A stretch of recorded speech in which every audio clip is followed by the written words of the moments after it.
the league that means nothing. This is the final, the grand final between Phi and Azalea. And what a great event it's been. Finally wrapping this up now, and just thought we would skip straight to the final. We are skipping out on a semi-final game between Phi and Dory. Master Set Madness' Dory, one of my favourite decks to watch over this entire tournament. Failing on the last hurdle there to get to the final against Azalea here, with Carlotta coming up against Florin Lockin in the semi-final as well. So yeah, just thought we'd skip to the final because we are going to be doing a Season 2.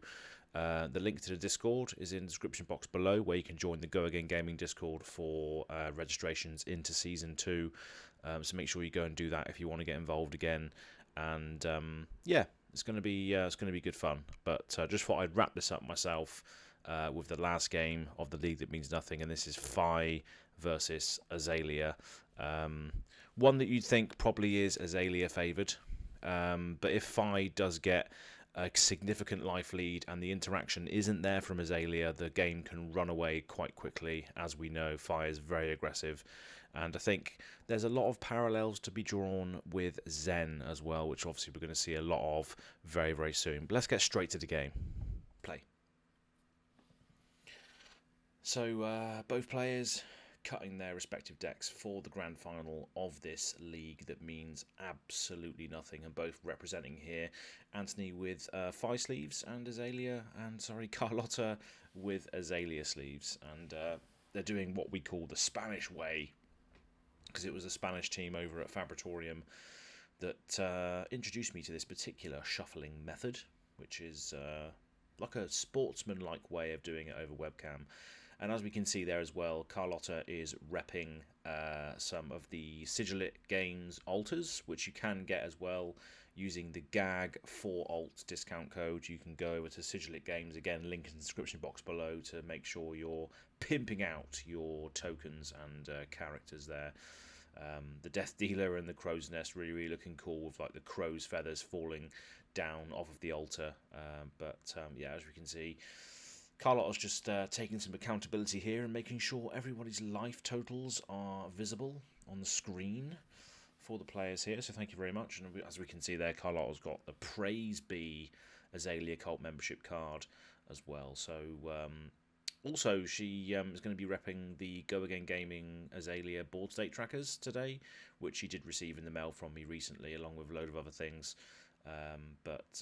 Yeah, it's nice to see that she appreciates all of the cool little Azalea things that we do here on the channel, which is cool. It's going to be interesting to see how Azalea performs as well, going into the Nationals weekends coming up very, very soon, which I will be casting as well. I'm going to be casting the UK Nationals. That much is I think is publicly clear at the moment. I did announce it on the Living Legends podcast. I was going to be doing it, but there's going to be probably an announcement in a more wider capacity very, very soon, so stay tuned for that.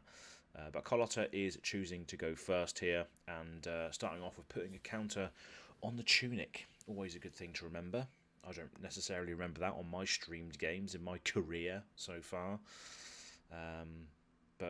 Yeah, playing games in the flesh and blood does help, though. You know, if you get sort of accustomed to Talishar, Talishar does it for you, etc. Whereas if you're playing games in the flesh and blood, partaking in these sort of leagues that you can play in, then you're going to remember those things. But starting off with a Knock the Death Whistle here, that is a very, very good start, allowing Azalea to get through a dominated arrow of some description. She's just resolving the reload here. It doesn't really matter as to what sort of order this goes in. But yeah, I mean, you can go and search for something like Knock the Death Whistle here. I'm not sure whether she has a buff to follow this up as well, and that would make sure that, yeah, she's going for the Red and Ledger, of course, one of the anti-Phi or anti-aggro cards, one of the best cards, if not one of the best cards in the entire game. And we've said this from the off on the Azalea cult. We've said that the Red and Ledger effect is just one of the best on hits in the entire game, if not the best in the entire game. She just needed that extra bit of consistency surrounding the deck construction. After Outsiders, that gave it to her a lot. Yeah, Red and Ledger has just been one of those staples, one of those cards that is just so powerful that, Azalea players all over the world just wanting to play the character to use this card alone, and that's what Carlotta is going to go get now. So this Red Ledger will be dominated. Now, with the hand composition as it looks at the moment, she can buff this and then fire it, but that will leave her with no cards in hand. So that is an option she can take, or she can just fire this for 5 dominate and hope it gets through. But 8 dominate is going to be hard for 5 to cover up there. I think he's only, but he will be able to cover it up because he's got 6 armor on board, I believe. I think the mass block for 1 or 2. I can't remember. But yeah, she is going to be activating Azalea nonetheless to give that Red Ledger dominate. She is going to buff it with a lace with frailty, so it's going to go up to 8 dominate. And obviously the on hit is relevant as well, with a lot of attacks coming in, and then pitching another Red Ledger's come in for 8 with dominate. So that's a pretty good start. The hand composition was there to be able to buff it, and as we can see, she's using the lovely tokens for all the Azalea art that I've had commissioned over the years of Go Again Gaming. And Phi is just going to take 5 to the face, blocking with that lava burst, which means he will get a frailty token, which again is going to be represented by one of these tokens here, which that lovely gold handwriting, that's my handwriting on those cards. So yeah, as we can see, Red Ledger effect is in effect there from the ball state tracker, but she should also be giving him a frailty here as well because of the lace. I'm not sure whether that's really going to matter with the follow-up, because obviously frailty only affects the weapons and cards from Arsenal. But it looks like Anthony Zakella is just going to draw a card, because obviously it's going to go to his turn. But he only has 1 action here, and Phi with 1 action is not too great, but then capitalising on the low value blue snatch here to come in for 2. So still threatening a card draw, but not really much follow-up after this, because it's going to be an Arsenal and pass situation, because there is no follow-up. He's not allowed any more than 1 action on this turn. But this is just threatening damage right now. It doesn't really matter. He's going to be able to Arsenal a card anyway. So Carlotta are just happy to take this. A little bit more of a selective Arsenal choice here, potentially from Anthony, by drawing that extra card, but not really threatening much else right now. And Azalea is able to crack back with a 4-card hand, essentially 5 cards with the Death Dealer as well, activation, drawing another card off the top. But as we can see, over to Carlotta, just activating her tunic, well, not activating it, or just, passively activating it, I guess. Yeah, over to Carlotta with a 4-card hand. The Red Ledger trigger is gone now, so she should remove that card in a moment. But yeah, Azalea with a full grip is always a good place to be, especially if you've got a slight life lead against a deck that doesn't want to block you either. It's a nice position to be in. So hopefully she'll just be able to send a lot of damage, a lot of disruption. Hopefully that will get her over the line. But pitching a Codex of Frailty into the Death Dealer here, so there is going to be a 1 floating after this, and she's going to draw that card that we were talking about and also having 1 floating, which is nice. So she's going to be putting in another Red in the Ledger and drawing a card. Not what Anthony wants to see here. Lots of Red in the Ledgers early, which can either be a boon or a bane, depending on how you look at it. You're obviously firing your most interactive arrows early. It's something that, depending on how your hand composition is and where you are in the stage of the game, do you want to be seeing these early? Do you want to be seeing these late? You can make an argument for either, but obviously Red in the Ledgers could also be fetched by things like Codex out of the graveyard, so it's always nice to have one in there, but she already does have one in there already, so there's going to be quite a lot of Red in the Ledgers coming in early here. But yeah, 1 floating, following that up with a Seek and Destroy and a Lace with Blood Rot. That is going to be an 11 arrow attack at the moment. That's pretty big. Still got the 1 card in hand, so it could be another thing before this as well. Or there could be just an Arsenal card. And then, no, okay, wow, it's going to be +9. And then firing the Red Ledger for 14 damage. Just making sure that Anthony probably not going to be able to block this. And even if he wants to block it, that is considerably devaluing his follow-up turn, because Phi does not want to block anything, let's be honest. So coming in for a lot of damage, 14 damage here, with the on-hits of the Arsenal Disruption from the Seek and Destroy and the Lace of Blood Rot as well, threatening extra damage but Fi is going to be blocking with pretty much everything he can, probably just trying to save life in this instance. So he's going to be taking 4 from that, just chucking the entire hand in front of it and trying to just conserve life at the moment, because he knows he's not going to be able to play until he can sort of see out these red in the ledgers. And of course, Carlotta is just getting out the board state trackers here to signify that red in the ledger is going to happen, seek and destroy is going to happen. Anthony's not really going to be able to do anything, so he's just going to be drawing up by the looks of it and taking 2 damage from the Blood Rot Pox because he can't pitch for it. And there's Carlotta just showing off the Blood Rot Pox trigger going off. Thank you very much. But Azalea with quite a large life lead now. And again on the play here with a tunic counter as well, so a 4-card hand plus a tunic is a basically draw a card.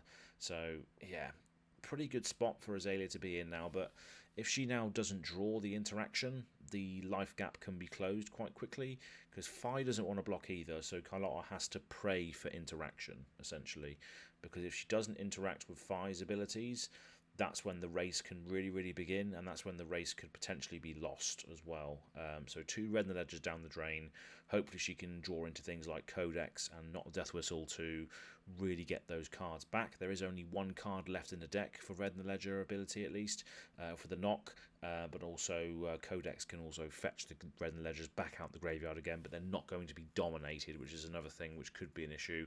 But Fire doesn't want to block anyway, so again, we'll see what happens here. But pitching a blue into the Death Dealer to load in a yellow bolt and shot and draw a card, which leaves it with 2 resources floating. So going to be interesting to see how this goes. This could be quite a wide turn. And starting off with a Ravenous Rabble. Okay, revealing the top card, which is a yellow bolt and shot, I believe. So it's coming in for 3 with go again. 3 with go again. Looks like he's just going to take the 3. Ravenous Rabble is pretty much a free damage card, chain starter. And then obviously it does have synergy with Azalea as well, because of the fact you get to reveal the top card of your deck, which essentially means you can see what it is, you can play it off of Death Dealer, you can play it off of Azalea's ability, and that's exactly what Carlotta is doing now. She's activating Azalea to give the bolt and shot dominate, and then she's lacing it a Blood Rot and firing it for 6 go again, on hit reload, on hit Blood Rot. So that's pretty good. Just signifying that there probably can still be something after this.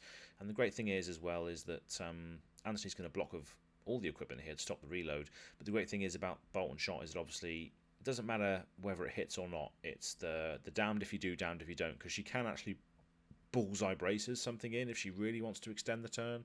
That's another great thing about bullseye, is that she can, if she wants to, extend the turn, or she can just keep that card in the arsenal and then see what Anthony has to crack back with. Anthony has already used a card from hand, so it could be a reason to, oh, okay, maybe she's not. Okay, she's just going to put the making the most of the resources here, putting in the infecting shot with the bullseye braces, which is going to give it +1, so it's going to come in for 6, which is pretty good, and yeah, threatening a Blood Rot as well, so it's going to be taking, I believe, 4 damage. Taking 4 damage and getting a Blood Rot Pox. So that's essentially 6 damage with the card taken from hand as well, if you can't pitch the Blood Rot. But that's there we go, there's a Blood Rot Pox token for you. But yeah, pretty good stuff. Great thing about bullseye braces as well and bolt and shot is that obviously your opponents can block the bolt and shot reload, but again, if you've got the ability to do so, you can still say, right, yeah, I'm just going to put this in with bullseye then instead. It's just one of those things. But Fi is gonna potentially take a little bit of a turn back here with Warmonger's Diplomacy, one of the cards that really does screw with Azalea. And both players are choosing war in this instance. Fi, of course, choosing war, and Carlotta also choosing war as well. And at the end of the turn, Anthony takes 2 from the Blood Rot Pox with an 18 life differential with Azalea on the play. Tunic is still available, but of course we are under Warmongers now, which means Snappies might have to be used to give something go again. The bow, of course, can still be used as well, but you can't give things... you can't play buffs to give things go again. Like, you can't play buffs and then play bolt and shot, etc. But we are going to see the Tunic be used here to probably activate Death Dealer for a free card. Yeah, that's what we're going to see. We're going to see Death Dealer be activated to put a infecting shot into the arsenal and drawing a card. Now this signifies to me that this could be a Snapdragon's turn coming up to try and go a little bit wide, or just go... Yeah, because she can't do anything else because she's under war, which means that she can actually use a Snappies, but then there's no way of actually getting another card into the arsenal, is there? Because obviously Death Dealer's been used, Bullseye's not available, that wouldn't be able to be used anyway under Warmongers, so the only really... That's the thing about this, is that you can't really do much. You can only fire the arrow, because you can't buff it in any way, unless there's a Rain Razors there. If there's Rain Razors, that's another thing that can be played on a Warmonger's turn, because it's an instant. But she's looking to just fire this at Anthony for 5 for now. And yeah, Anthony's pretty quick to say, yep, just take 5, because Fi needs this room now to be able to get back into the game. And Carlotta is thinking about something here, potentially a Rain Razors, or something that can pretty much be the only thing that she could be thinking about, because obviously there's nothing else to do after this. If you Snappies it, you then have to try and get something into the arsenal another way, but there is no way to do that.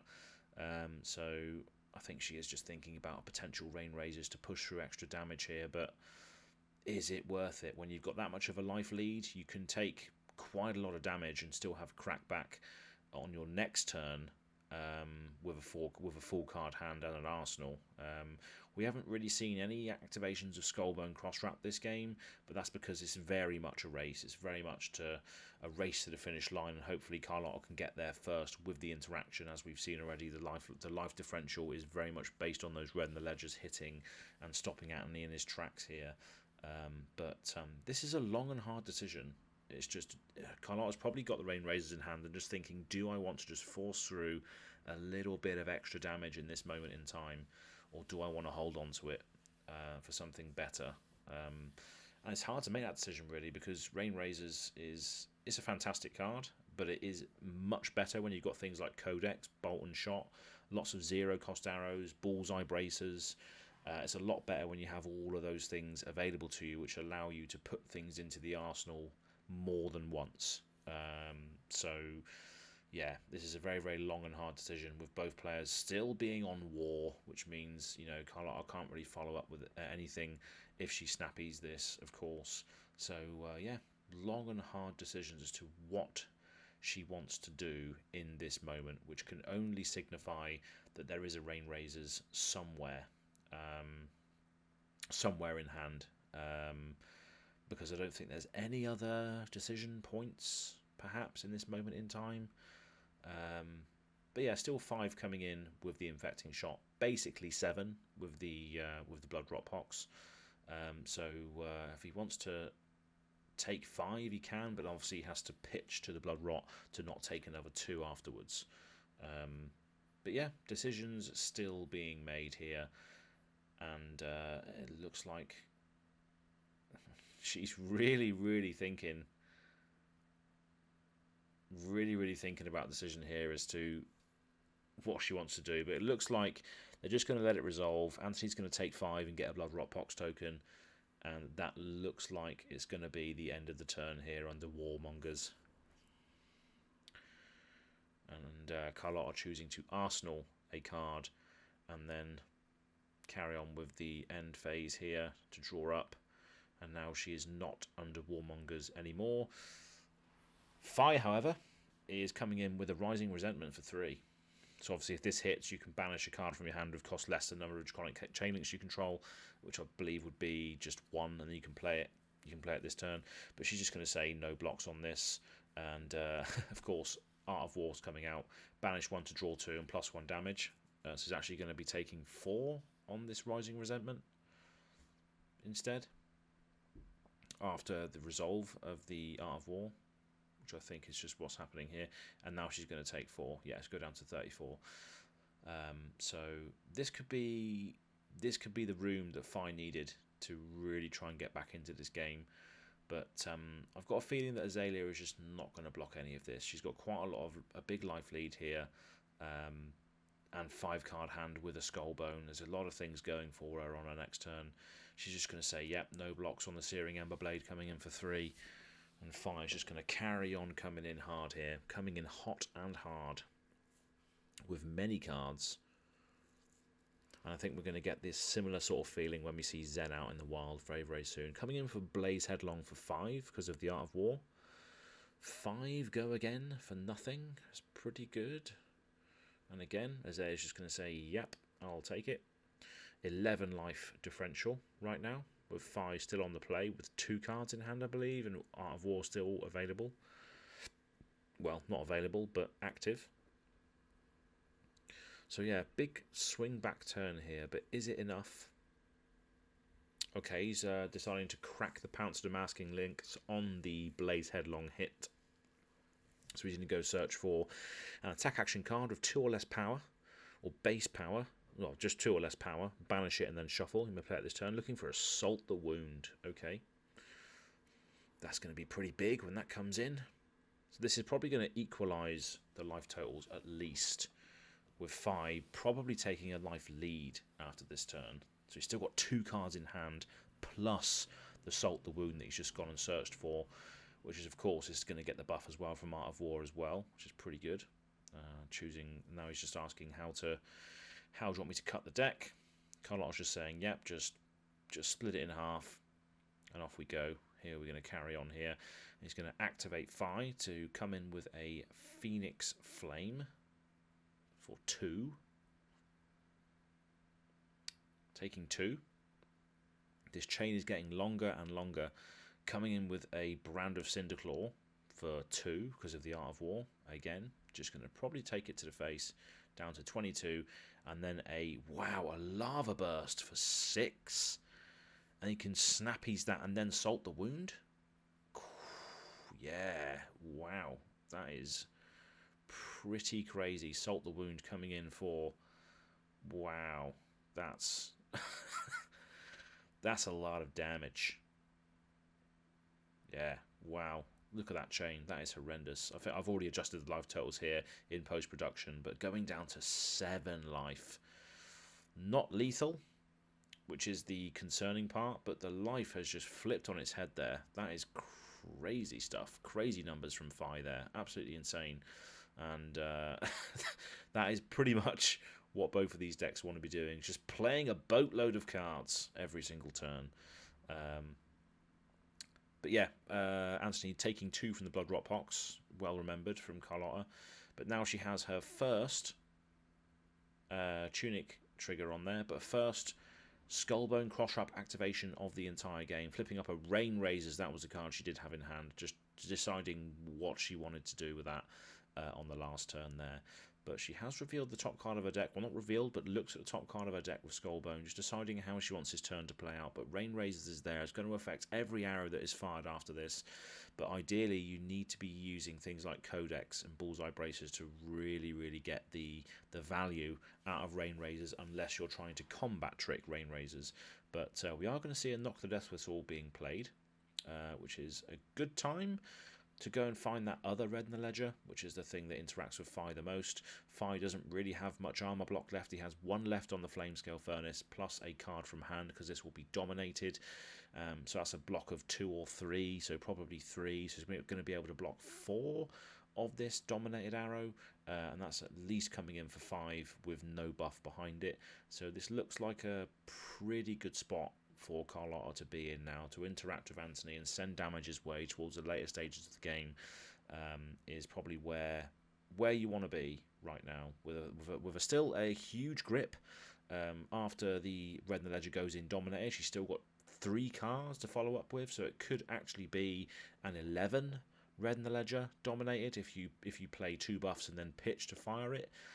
So it could still be a very, very large red in the ledger here. Snapdragons is still available as well, so it could actually be a wide dominate followed up by another red in the ledger from graveyard, or something else from graveyard if there's a codex there with the snappies available. So yeah, there's a lot of lines that you can actually achieve from this as long as you've got the means to do it. And obviously Death Dealer has not been activated either this turn, which is another thing worth noting. So if she uses Snapdragon Scalers, she can then use Death Dealer to put another card in, and then maybe even follow that up with Codex. But what you probably want to do if you are doing that, maybe is trying to play out that Rain Razors if possible. But she is probably just going to use it to swap it out with Azalea's ability. That's exactly what's going to happen here. Ren the Ledger is coming in with Dominate right now. It's going to be interesting to see what else she's got in her hand here, whether it's just going to be a wide turn or a massive turn. And it is going to be a massive turn here, reading the glide path and premeditate, looking at the top card, deciding to leave that on top for now. And then just pitching a bolt and shots, coming for 11 Dominate with the Red and Ledger. So just forcing through damage and interaction, and the fact that she can replace her arsenal off of the Ponder as well is very good here as well, because that's exactly what she's going to need to search for towards the end of the game, is that Dominate, and you can only search for it consistently if you've got something in your arsenal face down to flip up with cross wrap on the following turn. So yeah, Fi's just laying down, what is this, a 3-block Flame Call, or is it a 2? I can't remember. And I can't see it on the screen there, but probably a 3-block, right? Going down to 4, yeah, that's tough. With a Red and the Ledger on the trigger, on the stack, and obviously a Ponder for the premeditate as well.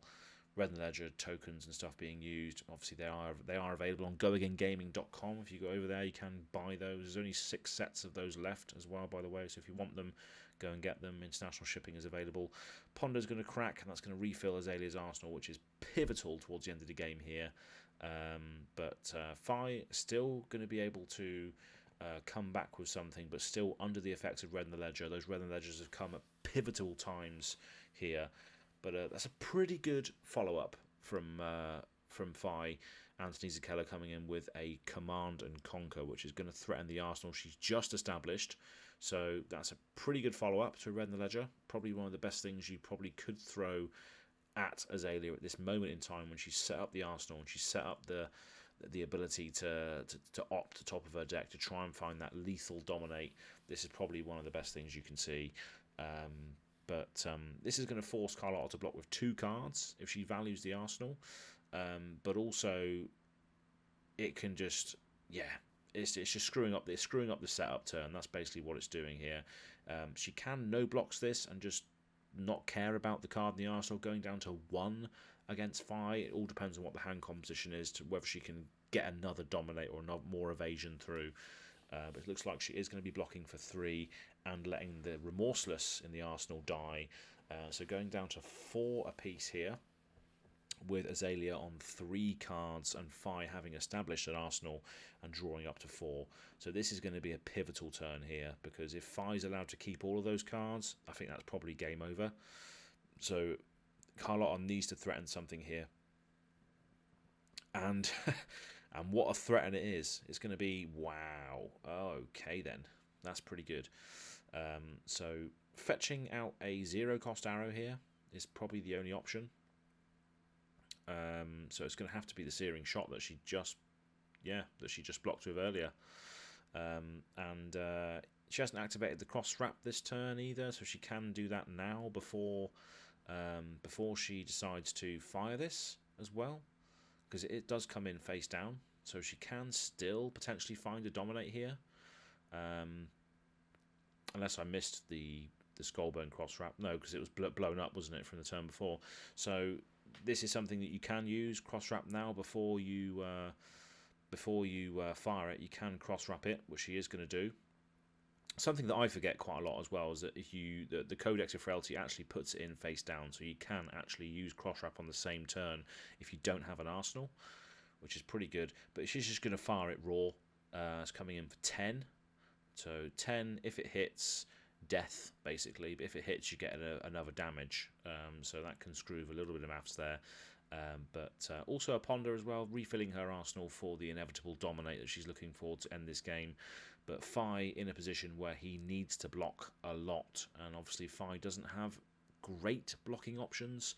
And again, as soon as you get Fi blocking, it devalues their entire turn, because they love to use all their cards, don't they?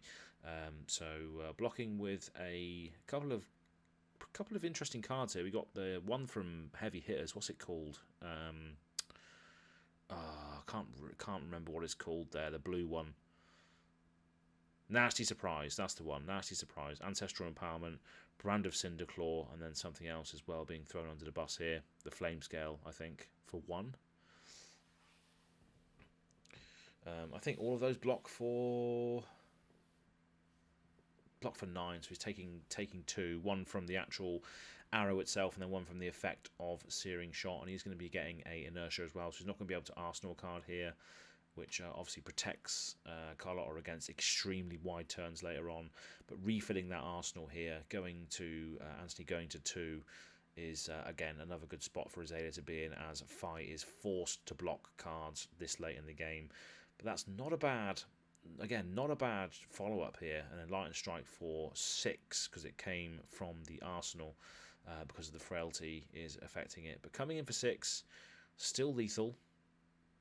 Still demanding at least 1 card from Carlotta here, at least a 3 block to get it down to 3.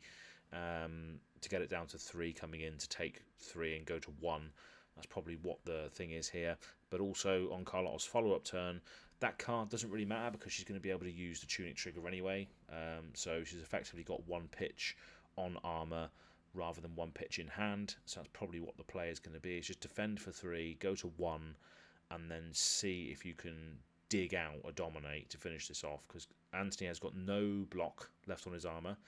Most of his cards will block for 2 or 3, so you just need to fire a 5 at him to potentially win with the Dominate, and it's probably going to be more than that anyway.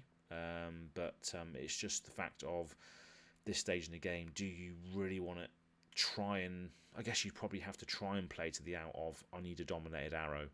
I need a Dominated Arrow in this point in the game.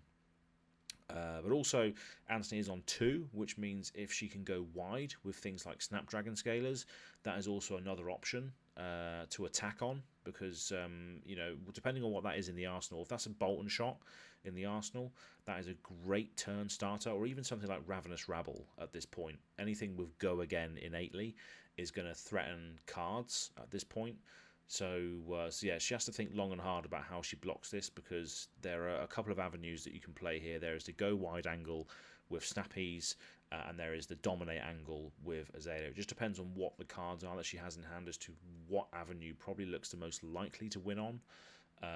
But yeah, it's going to be a tough decision nonetheless in this spot, because yeah, Enlightened Strike at the moment, even with the frailty, is threatening lethal damage right now. And Carlotta wants to win this. This league means absolutely nothing, but it means something. But yeah, blocking with a Bolton Shot, going to 1 life. What is the out here? Let's see. The Tunic is going to go up to 1, and Anthony's going to draw up to 4, and that spells death. If Anthony can keep those cards, that spells death for Carlotta. So what can she do here? Tunic to 3, Skullbone Cross Wrap, flipping up the Withering Shot, interesting inclusion. Looking at the top card, is it an arrow that she can dominate? Is it an arrow that she can dominate here? And again, there's a couple of lines, depending on the resource base in hand as well as the Snapdragon Scalers. Clearly, there are ways of going wide here. You can still activate Death Dealer, so you can still fire an arrow from your arsenal, activate Death Dealer, put another arrow in and fire it.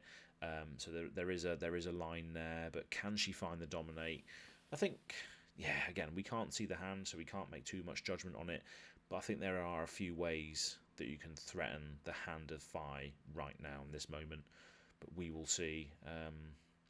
Carlotta's great at making these decisions, takes every turn very, very meticulously, and just a great all-round player, to be honest. Does our Supreme Leader very, very proud, and that's exactly what I think she's going to be doing here, is firing a Withering Shot with 1 floating and threatening the Snappies to give it go again, using Death Dealer and then stripping cards that way. But yeah, 5 on an arrow, which you know at this point is going to have go again, is hard to block. Having to block with 2 cards there for 3. And this is where the Snappies comes in. Yep, so as we mentioned, the Snapdragon's line is being used for the pressure here, using the 1 that she's got floating to activate Death Dealer to put a card in, draw a card as well. So at least going to be able to threaten 10, but if this is a buff, she's going to lay it down and fire it for 8. So that could be, it could be even more because of the tunic trigger. So it could be 11 coming in here. Lace with. Wow. That is the game. That is the game, right? Yeah. 11 damage at the end there. Wow. What a game. What a final. Fantastic players. And that was right down to the wire. That FI turn was insane from Anthony to really get Carlotta down to low digits. But ultimately, Azalea can do big numbers and disrupt very, very well. It was quite a hard battle for Fi. He had to take a few turns off. He had a few decent crackbacks with things like CNCs and E strikes towards the end there to really make Carlotta think about how she was going to win. But having the Snapdragon scalers up last moment there was very, very vital. And as Anthony showing a sad face to the camera. And we are going to see a little snippet of our players in a moment.